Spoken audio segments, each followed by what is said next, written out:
తప్పించుకో.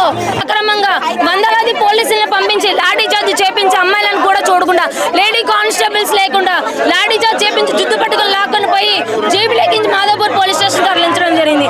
అయినా సరే దేనికైనా సిద్ధమంటూ మేమందరం స్టూడెంట్స్ అందరం irrespective of any political party, irrespective of any organisation మేమందరం ముందుకు వచ్చి ఒకటిగా కలిసి మేము ఇక్కడ ధర్నా చేస్తున్నాం. అలానే ఈ రోజు కూడా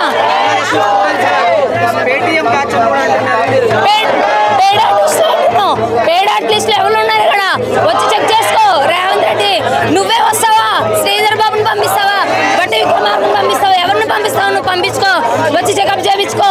గేట్ లోపల ఉన్న వాళ్ళందరూ రిజిస్టర్డ్ స్టూడెంట్సే. నీకు ఎంత దమ్ముంటే గుండా నగలు అని అంటావు. మేము గుండా నగల్లా కనిపిస్తున్నామా? క్యాంపస్ లో జింకలు లేవు, పులులు లేవు, సింహాలు లేవు, గుండా నగలు ఉన్నాయని అన్నావు. ఎవరు ఎన్ఎస్ఏ క్యాడర్ ఉంది ఇక్కడ గుండా నగలు?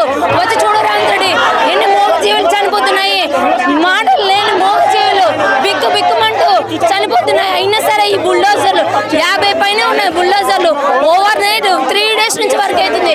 మేము ఇక్కడ ఎంత ధర్నా చేసినా సరే మాకు మాత్రం రిజల్ట్ రావట్లేదు. అందుకనే నేను రిక్వెస్ట్ చేస్తున్నా, బయట నుంచి ఇంకా అక్కడ వర్క్ అవుతుంది. ఇప్పుడే మేము అక్కడ నుంచి మార్చి చేసుకుంటూ వచ్చాము. టీచర్స్ వాళ్ళని, పోలీస్ వాళ్ళని రిక్వెస్ట్ చేస్తే టీచర్స్ని అలౌ చేశారు.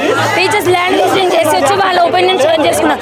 Still work is going on. నేను ఒక రిక్వెస్ట్ చేస్తున్నా, బయట నుంచి ఎవరైతే సపోర్టర్స్ సాలిడారిటీ చూపిద్దాం అనుకుంటున్నారో మీ ప్రయత్నం కూడా మీరు చేయండి.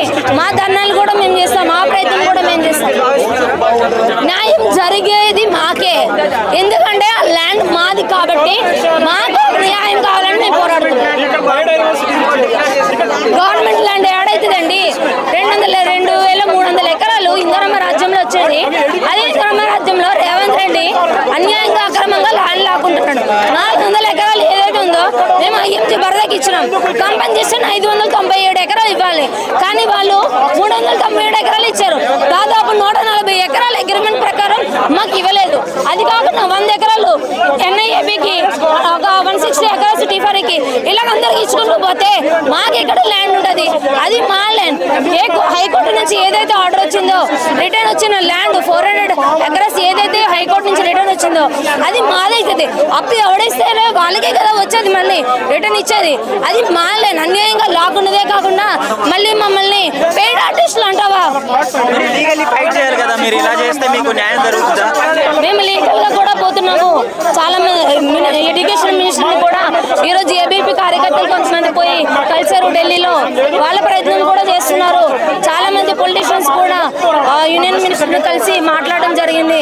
వాళ్ళ ప్రయత్నం కూడా వాళ్ళు చేస్తున్నారు. ఇక్కడ నుంచి అలుమినిగా పోయిన వాళ్ళు శ్రీధర్ బాబు, బట్టి విక్రమార్క ఎవరైతే ఉన్నారో వాళ్ళు చేతకాని కుక్కల్లాగా ఉన్నారే తప్ప వాళ్ళు తప్ప మిగిలిన వాళ్ళందరూ సపోర్ట్ చేసి వాళ్ళ సోడాలిటీని చూపించి మాకు మాత్రం సపోర్ట్ చేస్తున్నారు. మాకు న్యాయం జరిగినంత వరకు ఎన్ని రోజులైనా మేము ఆలోచించాం. ఈడనే కూర్చుంటాం, కావాలంటే తిన్ని మానసైనా మేము కూర్చుంటాం. అంతేగాని మా ల్యాండ్ అక్రమంగా లాకుండా మాత్రం మేము ఊరుకోం. డిఫారెస్టేషన్ చేసి నీకు నచ్చినంత ల్యాండ్ నువ్వు లాక్కొని పోయి మూగజీవుల ప్రాణాలను తీసి గుండనకలు ఉన్నాయని చెప్పి నీకు నచ్చినట్టు కోతలు పోయినకి నీకు ఎవడు హక్కిచ్చాడు? రేవంత్ రెడ్డి నీకు భూములు హక్కు నీకు ఎవడు హక్కిచ్చాడు? ఎడ్యుకేషన్ ఇన్స్టిట్యూషన్ కి ల్యాండ్ ఇచ్చింది ఇందిరమ్మ గాంధీ. అయినా